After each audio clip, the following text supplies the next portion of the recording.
Hello friends, quest ism की पिछले chapter में हमने देखा था कि हेजुन की जान खतरे में थी। तभी वहां पर यूइजिन आ जाता है और उसे बचा लेता है। यूइजिन जो कि नॉर्थ गैंगबक में पहले 9th रैंक पर था, अब वो सुयोन का साथी बन चुका है। अपने साथ ये 318 लोगों को लेकर आया था, जो अब बाकी 5 कैप्टन से लड़ने वाले हैं। इस चैप्टर की शुरुआत में हम देखते हैं कि वेस्ट गैंगबक का एक जूनियर मेंबर आकर जियोक को बताता है कि सर जियोक, एक खबर मिली है, हमारे साथी हेजुन को बचा लिया गया है। क्योंग यूइजिन वो वहां पर पहुंच गया था। यूइजिन ने हेजुन को बचा लिया है, उसके साथ उसके साथी भी आए हैं और उसकी टीम में जो 318 लोग हैं वो भी कैप्टन से साथ मिलकर लड़ने वाले हैं। ऐसा लगता है कि हमारी परेशानी सॉल्व हो गई जियोक सर।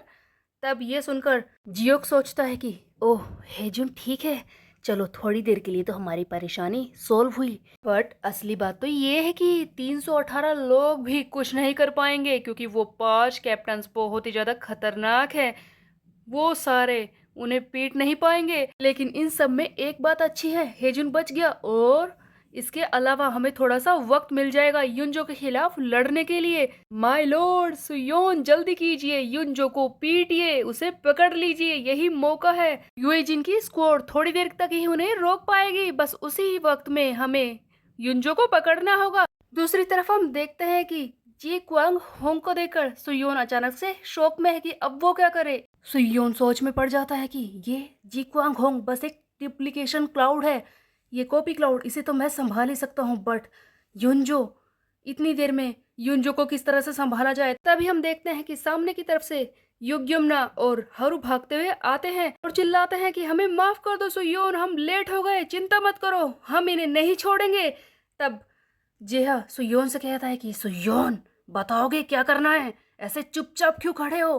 तब सुयोन कहता है कि हमें अपनी टीम को 2 भागों में बांटना होगा, हम एक साथ इन दोनों से नहीं लड़ सकते, हम अलग अलग होकर इनसे लड़ेंगे। चिंता मत करो जी, हाँ, हम इन दोनों को हरा सकते हैं। सुयोन को अभी भी अपने साथियों पर विश्वास था कि वो अपने साथियों के साथ मिलकर जी क्वांग होंग और युनजो दोनों को ही हरा देंगे। दूर खड़ा युनजो ये सारी चीजें सुनकर कहता है कि सुयोन, लगता है अभी भी तुम्हें समझ नहीं आया कि हम दोनों की स्ट्रेंथ में कितना ज़्यादा अंतर है। मैं तुमसे कितना ज़्यादा स्ट्रांग हूँ, लगता है तुझे सबक सिखाना ही होगा। तब युनजो अपने कॉपी क्लाउड यानी कि जी क्वांग होंग से कहता है कि तुम पीछे रहो, इस फाइट को मैं अकेले ही लड़ूंगा, तुम मेरे साथ नहीं आओगे इनसे लड़ने के लिए, मैं अकेला ही इन सबको देख लूंगा। सब लोग हैरान हो जाते हैं कि युनजो अकेले ही आगे बढ़ रहा है सारे लोगों से लड़ने के लिए। कहीं युनजो की बात सच तो नहीं, कहीं सुयोन इसके सामने बहुत ज्यादा कमजोर तो नहीं, बाकी सारे साथी इसे पीट पाएंगे क्या। तभी हम देखते हैं कि इससे पहले कि युनजो हमला करता, पीछे से चियोन ताए हुआ आकर युनजो पर अटैक करता है और कहता है कि लगता है तू तो बहुत ही ज्यादा घमंडी हो रहा है, मुझे तुझे तोड़ना ही होगा। तब हम देखते हैं कि युन जो अपनी मार्शल आर्ट्स को यूज करते हुए इसके मुंह को पकड़ लेता है, चियोन ताएहो को मुंह से पकड़कर उठाकर इसे दूर फेंकता है। ये सब देखकर सुयोन और बाकी सब शांत पड़ जाते हैं। अचानक से सुयोन हमला करता है। सुयोन पीछे से यूज करता है वो जियोन ली वाली वुडन तलवार और कर्ली अर्निस मार्शल आर्ट का यूज करके इस पर वार करने की कोशिश करता है, बट हम देखते हैं कि सरप्राइजिंगली युन जो अपने उल्टे हाथ से गार्ड फिस्ट यूज करके इसके अटैक को रोक लेता है। तब सुयोन को पता चलता है कि इसके पास भी गार्ड फिस्ट है। इससे पहले कि सुयोन खुद को बचाता, हम देखते हैं कि दूसरे हाथ से स्टन फिस्ट यूज करके युन जो जोरदार पंच मारता है सुयोन को, जिससे कि वो 3 सेकंड के लिए बिल्कुल फ्रोजन हो जाता है, शांत पड़ जाता है। सुयोन के हाथ में कुछ नहीं है, ऐसा लगता है कि सुयोन तो बेहोश सा हो गया है। तभी हम देखते हैं कि पीछे से सिग्योंग ग्रू आकर युनजो का पैर पकड़ लेता है और दूसरी तरफ से सियोक कैंग आकर इसके दूसरे पैर को पकड़ लेता है। सारे मिलकर इसे मारने की कोशिश कर रहे हैं। युनजो के एक पैर को सिग्योंग और दूसरे पैर को सियोक ने पकड़ रखा है। तभी हम देखते हैं कि सामने की तरफ से युग्योम ने आकर इसे टेराबाइट किक मारता है ताकि इसे थोड़ी देर के लिए पैरालाइज किया जा सके, बट ऐसा कुछ होता नहीं है। सभी लोग शॉक्ड हो जाते हैं जब युनजो पर कोई भी इफेक्ट नहीं होता, वो सब कुछ रोक लेता है। युनजो अलग अलग तरह की मार्शल आर्ट्स का यूज कर रहा है। इस वक्त उसने इफेक्ट को रोकने के लिए कराटे का यूज किया है, इससे पहले सुयोन को पीटने के लिए उसने टाइकोंडो का यूज किया था।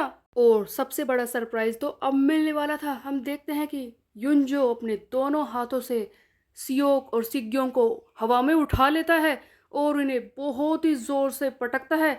यहाँ पर हमें देखने को मिलता है कि युनजो ने एक मिक्स मार्शल आर्ट्स का यूज किया है जो कि टाइकोंडो और कराटे से मिलकर बनी है, जिसका नाम है जिक्वांडो। युनजो की सारी पावर एक्सट्रीम लेवल पर है। वो एक्सट्रीम लेवल का कराटे, एक्सट्रीम लेवल का टाइकोंडो यूज कर रहा है। तभी हम देखते हैं कि जेहा भी चुपचाप खड़े तो नहीं रह सकता, वो भी अपनी टाइकोंडो स्किल दिखाने की कोशिश करता है। और दूसरी तरफ से पीछे से आकर जियोन ली अपनी उस लकड़ी वाली तलवार से जीगन रयू अटैक इस पर करने की कोशिश करती है, लेकिन युनजो वो हर एक अटैक को रोक रहा है। जीगन रयू उसके सामने क्या है? सभी लोग हैरान तो हो ही रहे हैं और जियोनले भी हैरान हो जाती है कि क्या इसने मेरे इतने पावरफुल अटैक को भी रोक लिया, ऐसा कैसे हो सकता है? आखिरकार ये इंसान है क्या? अभी हम देखते हैं कि कुजा भी हमला करने की कोशिश करता है और दूसरी तरफ हारुसियोंग भी हमला करने की कोशिश करता है। सभी एक साथ मिलकर इस पर अटैक कर रहे हैं, बट युनजो कराटे और टाइकोंडो के ही सहारे सबको पीट रहा है। ये सचमुच एक एक्सट्रीम लेवल का टाइकोंडो और कराटे कर रहा है जिसके सामने कोई टिक नहीं पा रहा, सबको बुरी तरह से पीट रहा है। एक पंच में, एक किक में सभी को दूर फेंक रहा होता है। और इसी बीच में युनजो जियोन ली को भी बहुत ही जोर से पंच मारता है, इससे ज्यादा चोट लग जाती है। तब जियोन अपना एक फ्लैशबैक याद करती है। यहाँ पर हमें एक फ्लैशबैक का सीन दिखाया जाता है जब जियोन अपने टीचर से मिलने के लिए गई थी। जियोन का वो टीचर जिसने इसे सारी चीजें सिखाई हैं, मार्शल आर्ट सिखाई है, जिगन रयू अटैक करना भी सिखाया है। जियोन का टीचर कहता है कि तुम इतने दिनों बाद यहाँ पर, कोई ज़रूरी बात है? इतने दिनों बाद मुझसे मिलने आई हो? तब जियोन कहती है कि मैं पहले जैसी ही हूँ। तब जियोन का टीचर कहता है कि क्या कहा? मैं पहले जैसी हूँ? इस बात से तुम्हारा क्या मतलब था? तब जियोन कहती है कि देखिए टीचर, मेरी बात सुनिए, मैंने इतने दिनों में कभी भी ट्रेनिंग बंद नहीं की, लेकिन ऐसा लगता है कि मेरी पावर्स बढ़ नहीं रही हैं। मैं बिल्कुल जैसे पहले थी वैसी ही हूँ। मैं कितने भी कोशिश करूँ, मैं स्ट्रॉन्ग नहीं बन पा रही हूँ। ऐसा लगता है कि मैं अभी भी पहले की तरह ही स्लो हूँ। तब यहाँ पर जियोन का टीचर कहता है कि ऐसा लगता है कि तुम एक जगह पर रुक चुकी हो। तुम्हारी पावर्स इसलिए बढ़ नहीं रही क्योंकि तुम्हारे पास इसे बढ़ाने का कोई मोटिव ही नहीं है। तलवार एक बहुत ही ट्रिकी चीज होती है जिसके साथ कितना भी ट्रेन करो लेकिन अपनी ताकत को बढ़ाने का जरिया नहीं मिलता। बहुत ही मुश्किल होता है इसके साथ स्ट्रॉन्ग बनना। फिर चाहे तुम कितनी भी हार्ड ट्रेनिंग क्यों ना कर लो, लेकिन तुम उस वक्त स्ट्रॉन्ग बन जाओगी जब तुम एक मौत को फेस करोगी। जियोन हैरानी से पूछती है कि क्या मौत को फेस करना, मौत के सामने सरवाइव करना? लेकिन ये क्या बोल रहे हैं टीचर? तब जियोन का टीचर कहता है कि देखो, जब तुम्हारे सामने कोई ऐसा इंसान खड़ा हो जिसकी पावर्स के बारे में तुमने कभी इमेजिन भी ना किया हो, तुम्हें पता ही ना हो कि ये क्या कर सकता है, जो तुम्हें मार भी सकता हो, तब तुम इस तरह की स्टेट से बाहर निकल जाओगी। स्लो होने के बारे में तो तुम सोच भी नहीं पाओगी और तब तुम अपनी असली ताकत को जगा लोगी। जियोन, मुझ पर विश्वास करो। और युनजो से लड़ते वक्त जियोन ली फाइनली उस स्टेट में पहुंच चुकी है जहां पर इसे पता चल गया है कि इसके सामने इसकी मौत खड़ी है। और हम देखते हैं कि जियोन ली का पोटेंशियल अचानक से बढ़ने लगता है। वो बहुत ही ज़्यादा पावर गेन करने लगती है। जैसे जैसे इसका पोटेंशियल बढ़ने लगता है, इसका स्टेमिना भी बढ़ने लगता है, इसकी सारी ताकत वापस आने लगती है। और फाइनली जियोन ली ओपन करती है वो गेट, यानी कि ट्रांसेंडेड मोड। जियोन ली फाइनली ट्रांसेंडेड मोड में पहुंच जाती है जिसकी ताकत बहुत ही ज़्यादा बढ़ चुकी है और इसे एक सुपर एक्सक्लूसिव कार्ड मिलता है जिसका नाम है गोल्डी ड्रो। इस super exclusive card Goldie draw के हिसाब से जियोन ली अपनी तलवार को इतनी ज़्यादा स्पीड में यूज कर पाएगी जितना कि कोई देख भी ना पाए। कुछ ऐसी स्पीड जितने की किसी घोड़ की हो सकती है। भगवान जैसी स्पीड, ये तो कुछ ज़्यादा ही हो गया गाइस। लेकिन हाँ, यहाँ पर जियोन ली की इस स्वॉर्ड को यूज करने की स्पीड काफी ज्यादा बढ़ जाती है। जियोन अपनी तलवार उठाती है इस पर, यानी कि युनजो पर अटैक करने की कोशिश करती है, बट हम देखते हैं कि इससे भी बड़ा सरप्राइज कि युनजो इतनी अटैकिंग स्पीड को भी रोक लेता है। ये जियोन के अटैक को रोक कर उसे बहुत ही जोर से मारता है और जियोन भी वहीं पर बेहोश हो जाती है। सभी लोग बेहोश हो चुके हैं। एक एक पंच में, एक एक किक में युनजो ने सबको वहां पर लिटा दिया है। ये देखकर जी क्वांग इसकी तारीफ करता है और कहता है कि मैं तो जानता ही था सर कि आप अकेले ही ये कर लेंगे, आपने तो कमाल कर दिया। अब आप अपने फाइनल गोल को पूरा कर सकते हैं, जो कि आपने सोचा था, अपने सबसे स्ट्रॉन्ग ओपोनेंट की पावर्स को लेना। शुरुआत से आपका असली मकसद तो यही रहा है। हम देखते हैं कि युनजो का असली मकसद था सुयोन की पावर्स को लेना। वो उसके स्ट्रोंगर बनने का इंतजार कर रहा था और जैसे ही ये स्ट्रोंग हुआ, अब ये इसे हराकर इसकी पावर्स को लेना चाहता है। युनजो आगे बढ़ता है और इसकी गर्दन को पकड़कर इसकी पावर्स लेने की कोशिश करने वाला होता है, लेकिन तभी सरप्राइजिंगली सुयोन आंखें खोलता है और युनजो से पहले खुद युनजो की ही गर्दन को पकड़ लेता है। तब सुयोन कहता है कि मैं पहले से ही जानता था कि पावर्स के सहारे तुम्हें कंट्रोल करना आसान नहीं होगा। मैं जानता था कि तुम्हें रोक पाना आसान नहीं है, इसीलिए मैंने ये प्लान पहले ही बना लिया था कि किस तरह से तुम्हें रोकना है। तुम्हें पता है, जब मैं कार्ड बफेट के अंदर गया था, तब मैंने कई सारे कार्ड्स खरीदने के बाद बचे हुए पॉइंट्स से क्या खरीदा, अब मैं तुझे दिखाता हूँ युनजो।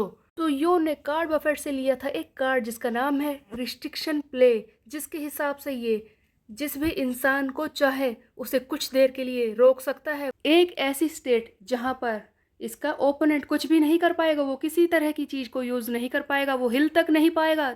इसके अलावा एक और चीज जिससे कि सुयोन अपने ओपोनेंट की किसी भी एक एक्टिविटी को रोक सकता है, पूरी तरह से उसे बैन कर सकता है। सुयोन एक्चुअल में इस युनजो की माना ड्रेन करने की ताकत को पूरी तरह से बैन करना चाहता है। इसने युनजो का गला तो पकड़ ही रखा है और जल्दी से सुयोन बोलता है कि बैन युनजोज माना ड्रेन। सुयोन खुश भी हो रहा था। देखा, मैंने तेरी माना को ड्रेन करने की पावर को रोक दिया ना। तुझे अपने आप को ज़्यादा उड़ने नहीं देना चाहिए था युनजो। बट शौक तो लगता है सुयोन को ही, जब युनजो की माना ड्रेन करने की शक्ति बैन होती ही नहीं है। अब ऐसा कैसे हो सकता है? कार्ड ने अपना काम नहीं किया या फिर यहाँ पर कुछ और हो गया? एक्चुअल में सुयोन के कार्ड ने काम इसलिए नहीं किया था क्योंकि इस युनजो के पास माना ड्रेन वाला कार्ड है ही नहीं। युनजो के पास जो कार्ड था वो उसका अपग्रेडेड वर्जन है, उससे भी बड़ी पावर। एक्चुअल में युनजो किसी की लाइफ को ही ड्रेन कर सकता है। वो सिर्फ उसके स्टैट्स ही नहीं लेता, वो किसी की जान खींच सकता है। तब युनजो कहता है कि सुयोन, अब तुम्हें पता चला, अब तुम्हें एक्सपीरियंस होगा कि किस तरह से मैंने उस सी चेन कैंग को कोमा में पहुंचा दिया। एक्चुअल में इस युनजो के पास जो कार्ड है उसका नाम है ग्रेट एब्जॉर्प्शन टेक्निक, जिसके हिसाब से ये सामने वाले के स्टैट्स, उसकी पावर्स, यहाँ तक कि उसकी जिंदगी को भी खींच सकता है और वो उसे वापस भी नहीं मिलेगी जब तक कि युनजो ना चाहे। एक्चुअल में युनजो ये क्यों चाहेगा? क्योंकि युनजो ने ही तो दूसरों की लाइफ छीन कर अपनी ताकत को बढ़ाया है और ये दूसरों को मारकर ही खुद को स्ट्रॉन्ग बनता हुआ आया है। सो गाइज, यहाँ पर सुयोन की ताकत में और इस युनजो की ताकत में एक बड़ा डिफरेंस है। सुयोन की माना ड्रेन करने की पावर्स बस इतनी ही है कि वो दूसरों के कुछ स्टैट्स ले सकता है जहाँ तक कि वो चाहता है, और सुयोन जो कि अच्छा है, वो किसी को मारना नहीं चाहता, इसीलिए एक्सट्रीम लेवल पर उसे यूज नहीं करता। बट युनजो की पावर जो कि इसका अपग्रेडेड वर्जन है, वो किसी की जान भी खींच सकता है और युनजो ने सीचेन की जान को एक तरह से खींचकर अपनी ताकत को बढ़ाया है और तभी तो वो रातों रात इतना ज्यादा स्ट्रॉन्गर बन गया और सीचेन कोमा में है जिसका इलाज तक नहीं हो पा रहा।